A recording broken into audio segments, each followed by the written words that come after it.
Salut les entrepreneurs, aujourd'hui je vais vous parler d'une nouvelle taxe à laquelle vous êtes sans doute redevable. Il s'agit de la CVAE. Alors à tout de suite.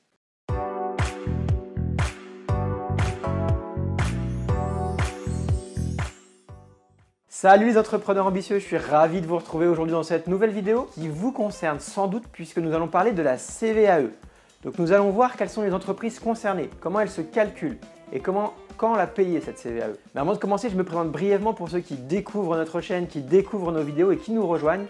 Et je vous êtes les bienvenus dans cette chaîne. Je vous invite tout de suite à vous abonner pour ne rien rater de toutes nos prochaines vidéos. Car je suis Grégory Prouveau, je suis expert comptable, je suis commissaire aux comptes et je suis entrepreneur et surtout passionné par l'entrepreneuriat. Et c'est donc pour cela, et c'est un réel plaisir d'être le président du cabinet d'expertise comptable FICO, qui compte 35 collaborateurs et qui accompagne des centaines d'entrepreneurs. Et c'est en accompagnant ces centaines d'entrepreneurs qu'aujourd'hui, je partage avec vous des expériences, des problématiques rencontrées et je les partage chaque mardi et chaque vendredi dans de nouvelles vidéos. Donc j'insiste réellement pour que vous puissiez vous abonner à la chaîne, vous abonner immédiatement à la chaîne pour ne pas rater tous mes prochains conseils et toutes mes prochaines vidéos. Et si vous souhaitez aller encore plus loin dans l'ambition, je vous invite à aller visiter mon site internet gregoryprouveau.com où vous pourrez aller télécharger gratuitement mes guides, mes conseils et vous pourrez prochainement participer à mes séminaires. Mais revenons à la vidéo du jour qui concerne la CVAE car nous avons précédemment vu ensemble quelle était la CFE. La CFE et la CVAE constituent la CET qui est une taxe qui remplace la taxe d'apprentissage.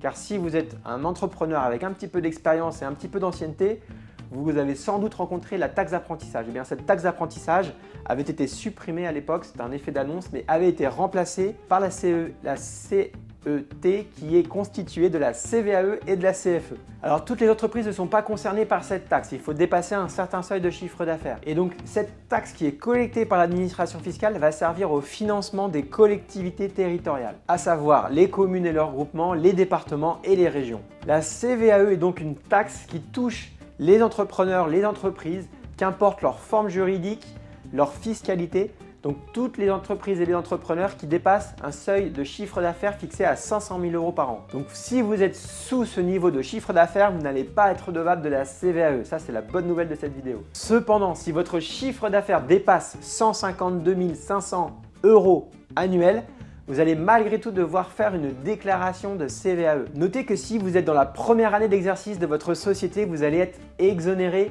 de CVAE. De la même manière, si votre activité bénéficie d'une exonération de CFE, et j'ai fait une vidéo là-dessus et j'ai fait une liste exhaustive des activités exonérées de CFE, donc si vous êtes exonéré de CFE, de la même manière, vous allez être exonéré de CVAE. Si malheureusement vous n'êtes pas exonéré et si vous êtes soumis à cette CVAE, si vous dépassez le chiffre d'affaires de 500 000 € annuels, je vais maintenant vous expliquer comment cette CVAE se calcule. Eh bien le calcul se fait en deux étapes. Tout d'abord, il va falloir calculer votre valeur ajoutée, c'est-à-dire la différence entre vos produits et vos charges.